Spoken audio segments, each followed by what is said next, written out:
What's up, everybody? Welcome to another Ask Kinda Funny Anything. I guess it's Kinda Funny Games, but you knew that. You're on the games page, whatever. If you didn't know, what happens is over on patreon.com/kindafunnygames, we put up each and every month one or maybe multiple of us who are going to be doing a Patreon Q&A with you. You post your questions there, then we give you the answers over here on a YouTube video. So if you want to ask us stuff, go over to patreon.com/kindafunnygames. If you want to talk to other people, you go to patreon.com/kindafunny. New people every month. Hooray! Thank you, Big Kev Dog. Let's jump in to the questions. We're starting with Tyler Sweeney. I have not read ahead on these, so let's go right off the top of my head. Tyler Sweeney says, with Crystal Dynamics working on the Avengers, could we possibly see IDOS work on something Marvel related too? I know there was a Guardians rumor around them, but ever since I saw Boyd Holbrook in Logan, I've just imagined a Deus Ex caliber old man Logan game. Yeah, that's, I think, a foregone conclusion. And I do believe that the IDOS Montreal rumor is true, that the Deus Ex people are working on Guardians. That's, you know, every one of those Marvel rumors that seems to come up in terms of how that was all happening in the Square seems to be true. Just like the Tomb Raider game that leaked on, or not leaked, but supposedly leaked or whatever off the Montreal subway. Can't remember the name of it. Shadow of the Tomb Raider. I assume that's true and correct too. So yeah, it's kind of hard to do. I mean, like, I would think that is true. I do think IDOS is doing it, and I do think it's going to be that Guardians game. Just seems to make sense for them, right? And it's, people are, you know, people when this happens are always like, oh man, it sucks that like they're not working on Deus Ex anymore. They're not working on a new IP. Does it? I mean, you're gonna suddenly you take a team that's super talented. The Deus Ex games, you know, for the people who played them and loved them, people loved them. That's a talented development studios, talented developers. I like seeing them paired up with an IP people actually really care about. It's similar to Crystal Dynamics in general, right? In the way that I personally feel the Tomb Raider games have been fantastic in this rebooted universe, and they are criminally underplayed. So seeing them tackle the Avengers, I'm fucking stoked to see the ability that everyone's going to get to see how great that development is, or developer is, how great Crystal Dynamics is. It's very similar to Insomniac with Spider-Man in the way that Sunset Overdrive had a lot of really cool ideas and was a cool game, and locomotion and getting around the city was awesome. It didn't set the world on fire, but you know what fucking will? Spider-Man. Brian Horst. Ahoy, Greg. Let's look into the future for a moment where Kinda Funny is now the largest international entertainment network, and one Greg Miller has crushed all the haters and is basically Scrooge McDuck with oodles of cash in the form of gold coins engraved with Portillo's sweet face. You decide to enter the realm of philanthropy and have to choose to create either one, Vita 2.0 that has Siri-like program voiced by Shu, or two, an endowment fund that ensures a kid is sent to college every year, but also a new Patapon is released annually. It's a really big fund. What do you do, Scrooge McMiller? I easily go for the endowment fund. I take care of a kid once a year, and then I get a Patapon in return. That's the way to do it. You kidding me? That's the best of both worlds. I help some shitty kid, and I get a fucking awesome game. That's exactly what I want. You say Vita 2.0, and I was with you until Siri-like program voiced by Shu. I have Siri on my phone. I never use it. Siri's stupid. I mean, hold on. I might have disabled it. No, hold on. Yeah, how do you even use Siri? I don't even know. Wait, maybe I turned it off, because you used to turn it on by accident all the time, you know? Kevin knows what I'm talking about. You hold it? Siri's stupid, though, you know? Double click? Triple click? Click. Maybe I turned it off. I haven't turned Siri on by accident forever, I guess. No, you hate Siri. Why are we even focusing on I don't know, because Siri's stupid. The Rock? And even though I love Shu, I love his voice, but what is he going to help me do? Nothing. Did you see the Rock the Rock Siri commercial? Yeah, I saw it playing with no sound. It looked funny. Yeah, it was pretty good. Okay, pretty cool. good. I liked it. Devin Hansen wrote in and says, Gregory Millhouse Miller, listen to my words. I need you to pull whatever filth-ridden, back alley, highly questionable strings you can do to get Telltale to make a Doctor Who game. I don't ask for much in this world, but hot damn if I wouldn't slap a bag of kittens to get this thing off the ground. Jesus. Can you do anything with me here? Can you do anything for me here? And I don't know how much, quote, Who knowledge you have, but let me know if you have any ideas for it. Until next time, it's been my pleasure to question you. That's a cute way to sign off. You figure, I mean, first off, I know jack shit about Doctor Who. I played the Lego Dimensions levels of Doctor Who and liked it enough that I asked Sean Pitts, who's a huge Who nerd, what episode has the crying angel statues in it, and he rattled off like season whatever, episode whatever, and I went and watched it. That episode didn't even have it. And then I went back after watching it, and he's like, oh, actually, I was wrong. It's this one. I'm like, motherfucker, that was your shot. You had your shot, and now it's gone, and I'm done. I've met David Tennant now. I don't need to watch the show anymore.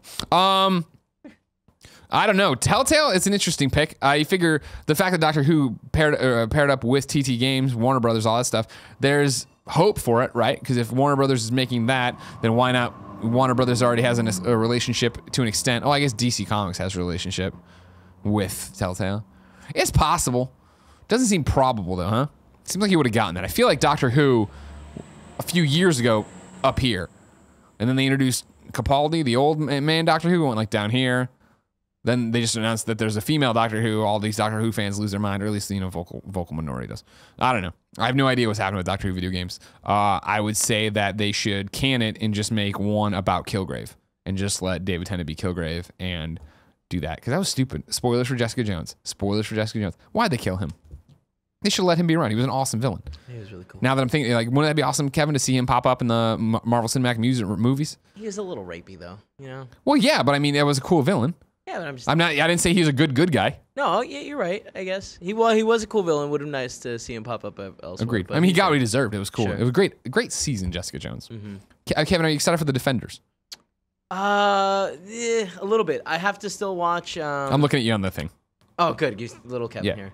I still have to watch the Luke Cage. No, oh, okay. I think you were going to say Iron Fist. I was like, no, you don't. Oh, no, I want to watch Iron Fist. That's the thing. I want to go in with as much knowledge as possible. The Defenders trailer made me remember how much I love Daredevil and how I never watched Daredevil season 2. So I feel like I got to go do that. You really do. Well, you watched half of it, right? No, I watched episode 1. Oh, you should watch it. I really enjoyed it. Okay. Yeah. Back to the questions. Paul Vidas says, hello.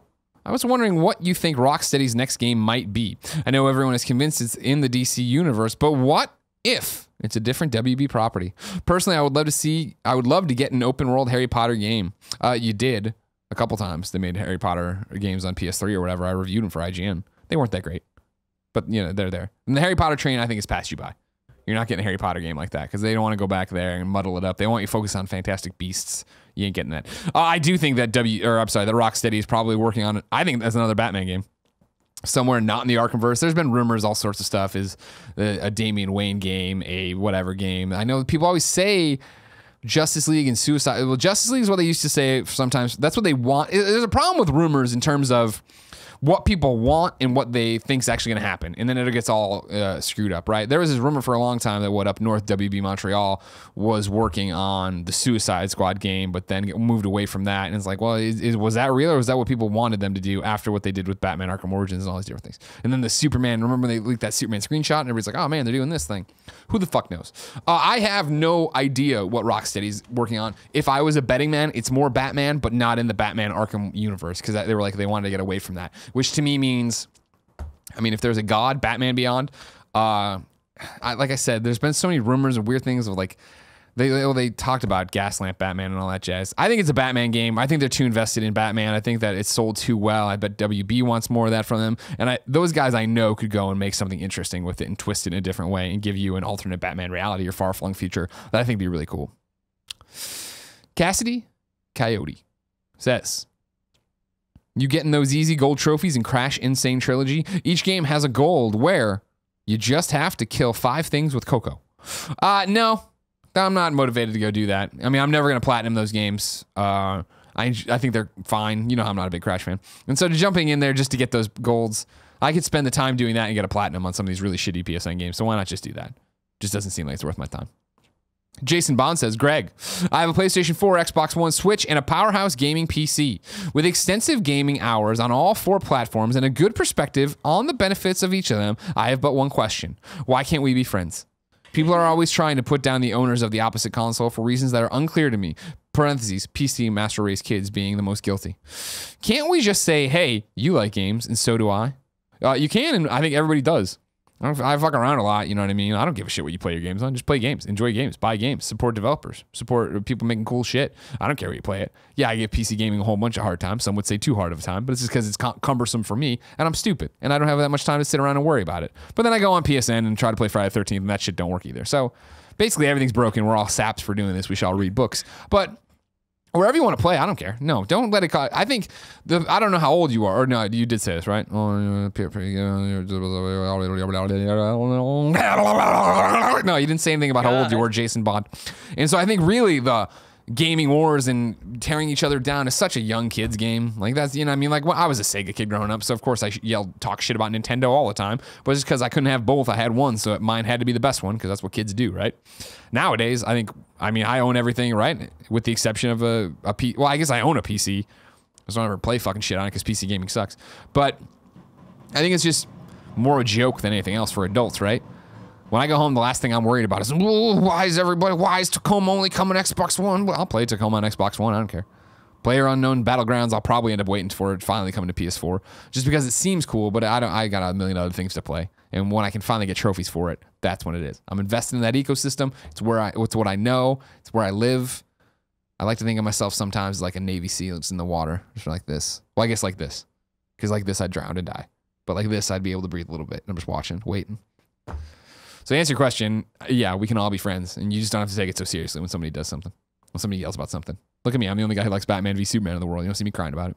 Just making sure it's something to you. Jack Simpson, over on patreon.com/kindoffunnygames, leaves a question. Upper lip very itchy for some reason, Kevin. Hello, Mr. Miller. Loving the Kind of Funny Games daily show, and yourself, the pure one, and Andrea are doing an awesome job on it. I assume he filed this before Danny started, that it's not a subtle knock on Danny. Looking at the other platforms, period. Xbox and the PC market, period. They offer refunds for digital purchases similar to a retail store. Knowing that you are a digital-only guy, I burped. Do you think Sony should do the same with the PSN store, or offer some sort of service similar to EA Access? As a person who is considering to go all digital, I feel as if this is stopping me because my local retail store offers me a return policy when I can refund the game that I buy within 7 days. Thank you, and I will see you at Kind of Funny Live for Heart. I mean, sure. Yeah, it's one... I guess so. Yeah, it's not something that keeps me awake at night. Now, granted, because, you know, of course, most information I can get just about any game I want for free if I really want to. But also because I just feel like how it's so rare that I'm looking at a game through its development cycle. It's everything. I watch a trailer, I watch a Let's Play, I listen to a friend talk about it, and I don't know by the time I click buy, when I do buy it, or when I redeem a code, if it's going to be me, right? Think about it this way. We get so many codes for different games that I look at, and I'm like, I go look at the game before I redeem it, and I'm like, oh, that's not for me, and I put it into the giveaway pile. Like, and I don't mean to turn this around on you, but I feel like I know myself well enough that I know at a glance if I'm going to be able to get into something or want to try something or not something. So I feel like there is part of it that is on us as consumers, let alone the fact that when you're talking about I can get a full refund on a game within 7 days. That's a long time that I'm not super down with, right? And that's how Steam things work, where it's about how long you've played a game. I don't want you to go home, beat the game in 3 days and come back and return it, because that fucks up the business ecosystem and everything else. Like, the people still need their money, and the person selling you the game still needs to make their money on the game. Otherwise, why would they ever buy more games and bring stuff in? It's bad for the system. That said, I mean, like, how many games launch that are totally broken, that aren't what they're supposed to be? There's that argument to it as well. Basically, I mean, in terms of just a competitive landscape, yeah, PSN should, but there's a million fucking things the PSN should do that doesn't. This one wouldn't be at the top of my list in terms of things I really want to see the PlayStation Network fix, but I understand it is important to you. It is important to probably a number of people that way. And I wonder, the problem is that Sony's in such an interesting position, being so far ahead of the competition in terms of consoles sold and making so much money, you assume, that if it ain't broke, don't fix it, I'm sure is what they're saying. Sure, Xbox and PC do this, but so does Xbox, you know, has this great backwards compatibility thing. But Xbox is trying to catch up. That's why I think they need to be more and more, hey, a small group of consumers want this. We're going to add that in. This is how we'll play it. Whereas PlayStation has to be like, well, we have a vision and we're trying to get somewhere, and here's firmware 5.0, and it doesn't do that. It's their own thing.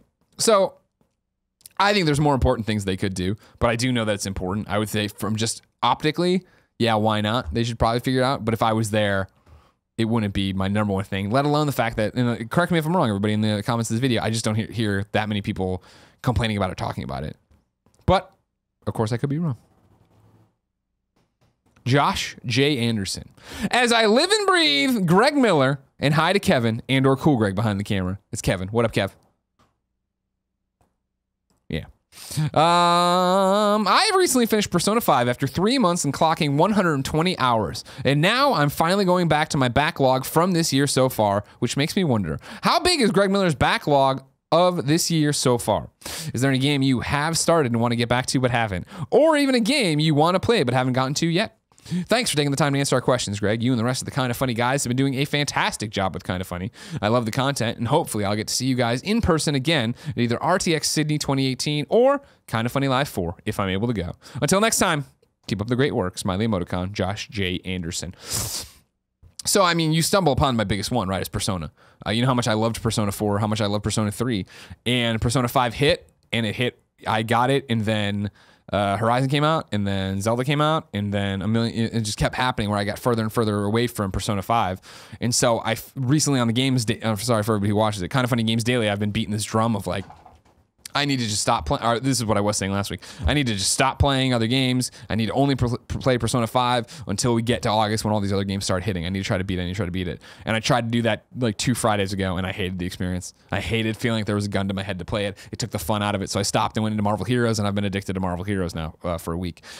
I'm this weird thing with games where I have to be in the mood to play games. And it didn't used to be this way, but it didn't used to be this way because I was at IGN and it was like, you're reviewing this, you're reviewing this, you're reviewing this. So it had to cycle. It was part of the job, right? Of getting it home, which is always funny, get home, play the fucking game as much as possible and do that a little bit at work and then write the review and do all this different stuff. Now that we don't have that gun to our head, I feel like I'm able to move between things much more fluidly. Which is great for me and great for, oh man, I don't want to play this. I don't have to play this. I walk away from it. But terrible for me in terms of like, man, I got to finish Persona 5. I will finish Persona 5. Double D Doherty can suck it. He said on the Gamescast, there's no way I will. I will finish Persona 5. This isn't like trying to platinum Metal Gear, which just broke me and made me cry. Persona 5 is beatable. It will happen. I don't know when. But the problem is with even Persona 5 there, and then now in addition to Marvel Heroes, and then Patapon, and then Tacoma, and then Everybody's Golf, and then like start going through all these other games that are coming. I still haven't touched Nier Automata. I was super stoked about it, still am. It's just sitting there ready to go. I'm trying to think of my crossbar. To answer your question, my backlog's huge. I'm thinking about the XMB in quotes that I have on there. I know there's a bunch of stuff I've stacked up that I haven't played. Oh, I still haven't played Injustice's story mode. I just want to play it as a DC Comics fanboy. It sucks, and there's a lot of stuff in there, and there's no solution to it because there's always something coming, and it's rough, but that's why we always talk about how I always get excited when it's like, oh, this indie game's out, and it's only 2 hours. Oh man, here's a new episode of Telltale, whatever, and it's 2 hours. Oh man, something I can tackle in a night is so great to feel that satisfaction of rolling credits and feeling I'm done. Because what I do hate is the fact that I jumped back into Persona 5 that Friday, right, and beat one of the dungeons, and I was just like, wait, like getting back up to speed, like who's this character again? What's okay? And wait, and then I just left again, and it's like I'll come back and I'll have to do that all over again. I hate having my attention shattered. That's why I enjoy going to the movies. I'm into, right. Here's a good example. The other night, Jen and I finished dinner, had a bottle of wine, and we were like, let's watch something. We watched the Stranger Things 2 trailer that came out of Comic-Con. And I was like, man, that's good. That's so good. It makes me want to go back and finish Stranger Things. She's like, you haven't finished Stranger. Let's watch it tonight. Let's watch it right now. We're getting ready to watch something. And I'm like, no, she hadn't seen Going Clear, that HBO Scientology documentary. I'm like, let's watch that. That has a definitive end. Whereas I forget how many episodes of Stranger Things I have to go. And I know for a fact that it's multiple. So it's like, no, I don't feel like I have 5 hours right now, whatever it is, 4 hours maybe, but I think it's more than that. I don't have that right now to sit here and do this all at once. I don't want to do that. And then again, it's going to be the same thing where I start into it and it's gone. I started Orange is the New Black. I'm a big Orange is the New Black fan. Started in this season. I'm like 3 episodes in, and then I got distracted. And when am I getting back to that? Like things that have a giant commitment don't suck because that's good sometimes. But, Daredevil season 2, we were just talking about. Episode 1 didn't grab me, so I never went back. And now I kind of want to, but it's like, how many hours is that I have to do that? And it's like, what can I do during other things? What am I paying? Life sucks. There's too much going on. We need to go back to being Quakers. Gordon writes in and says, Gordon. He didn't say that. I said that. Gordon says, long time listener, first time caller. Greg, why will Sony not give in to my demands and make a $500 Pro controller? Oh. Why will Sony not give in to my demands and make a $500 Pro controller? I swear I would go buy one night.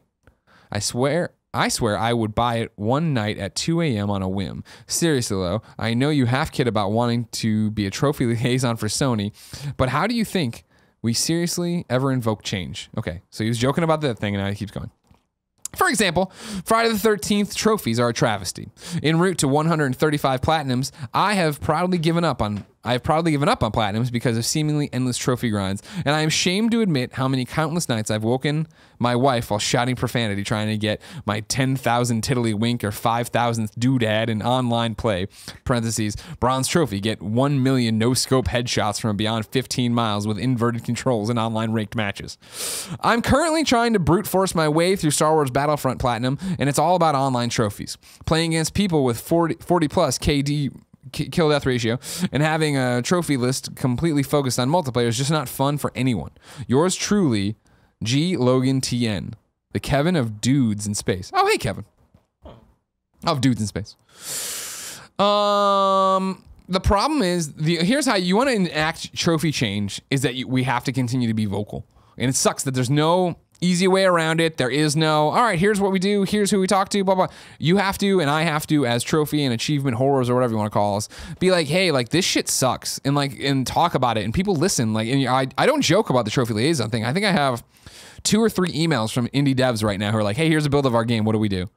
Like, they're like, we're years out, and of course it's indie games, so they're probably a decade out. But it's like, hey, we are listening, and people do listen, and Sony does listen to the games daily, and they did to PS I Love You, and I do have people text me after shows and talk about it, and this, that, and the other, and how this thing got through this, that, did, and the stories that I can't ever tell you.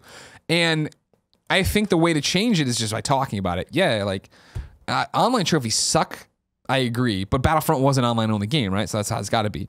I think that the Friday the 13th trophies are fucking garbage. Like, way too many kills needed. If you haven't paid attention, it's like insane the number of kills you need to get and stuff online. However, I say that now being someone who took a month off, came back and played last night, I'm like, oh yeah, I really want to get into this. There's an argument, I guess, for longevity. Like, we're so used to, I want the platinum. I'm going to go hog wild for 2 weeks on this game and have the platinum. And like, even with Friday the 13th, that wouldn't get it done. That wouldn't be enough time. Whereas like, maybe that's part of what they think is a hook of, cool, the people who really love this game and are going to be playing it in a year from now are going to chip away at that. And then one day when they're just playing, it's going to bing and like, oh my God, I killed that many counselors. Like, that's how it is for me, where it's like, I'm not actively chaining. I'm not thinking about how many times I've killed this or done that or whatever. Like, I'll never platinum Friday the 13th. But one day I'm going to be playing and bing, I'm going to get this trophy for silver of like, oh my God, I killed that many people? That's fucking kind of cool. But it sucks in the way of I would like to pay that game the reverence and respect platinums sometimes mean to me, unless I'm buying them for 99 cents. But it's a weird trade-off. I don't know. Like, it sucks. The way to change it is be vocal. When you see a bad trophy list, talk about it being a bad trophy list. When you're right into your other podcasts you listen to that other developers listen to and explain like, hey, I didn't like this because of that. And granted, some people won't fucking care, but hopefully other people will be. Stephen Oslin says, hi, Greg. I'm finally going to play Metal Gear Solid 4 this month after catching up the last couple years on Metal Gear Solid 1 through 3. I love what I've played of the series so far. I know Peace Walker is your favorite game of all time, so curious if you think I should play that before jumping into Ground Zeroes and Metal Gear Solid 5, or can I come back to Peace Walker at a later time after playing 5? If it helps any, I'll probably take a several-month break between Metal Gear Solid 4 and the next Metal Gear game. Thanks, Heart. Play Peace Walker before those other ones. Peace Walker literally sets up the story that then is Ground Zeroes and Metal Gear Solid 5. Like, you could jump into Ground Zeroes and Peace Walker and play, obviously, but you're going to know the characters and know their impact and know way more if you play Peace Walker first. So 1,000% play Peace Walker first. Jason Fang wrote in and said, what would the Greg Miller game be? Can it be Comic Book Store Tycoon? Well, as you know, I've talked about this all the time and then never actually do it. I have a Superman game in my head I want to make. I need to make the pitch video. It's just, we're busy. There's other things going on all the time. But outside of that, like, if we're taking it off the table, a comic book store fucking simulator or tycoon thing would be awesome. I would love to do that. I love comics so fucking much.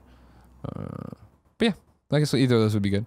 But then it would probably just end up being a match 3 Portillo game or something where it's an easy platinum.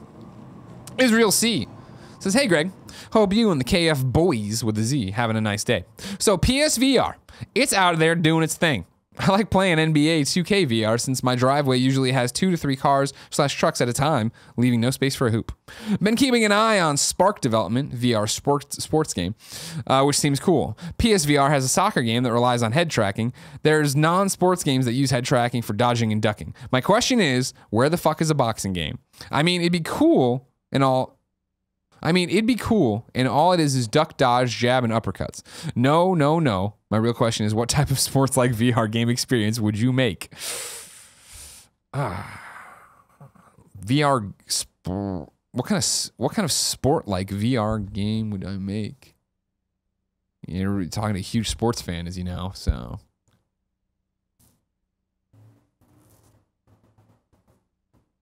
I mean, they already got Lone Echo.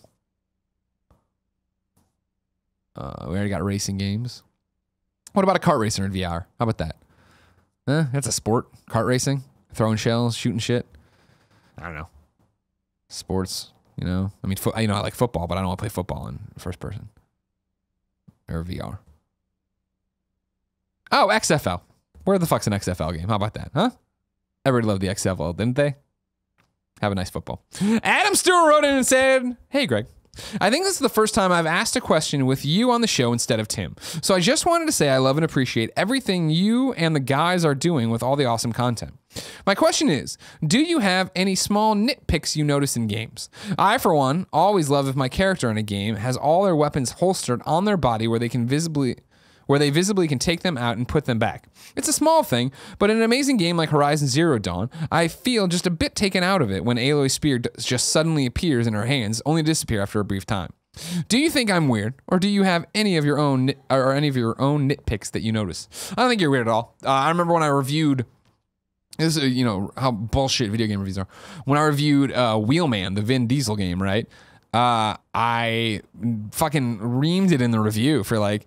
He takes his Uzi and just sticks it to his back and like pulls out a bazooka and I was like just shitting all over it for this. And somebody in the comment was like, that's literally what happens in GTA. In fact, in GTA, you don't even stick the Uzi to your back. It just goes up your coat. And I was like, huh, right. Interesting. It's just like the Wheelman experience was so broken or so pissed me off so much. Not even just that. I mean, the Wheelman game in general had so many of its cracks showing that I didn't even think about the fact that GTA, an incredibly polished experience, I look past that. I don't even think about it. Shit like that happens all the time.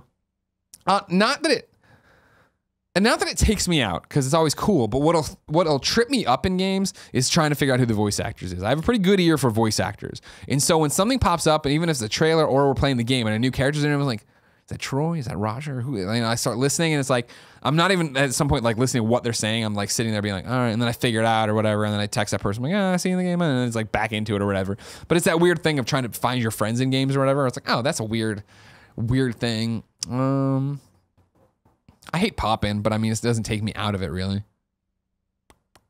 Yeah, I guess not a nitpick, but like the thing that'll trip me up in the moment is trying to figure out who that voice actor is.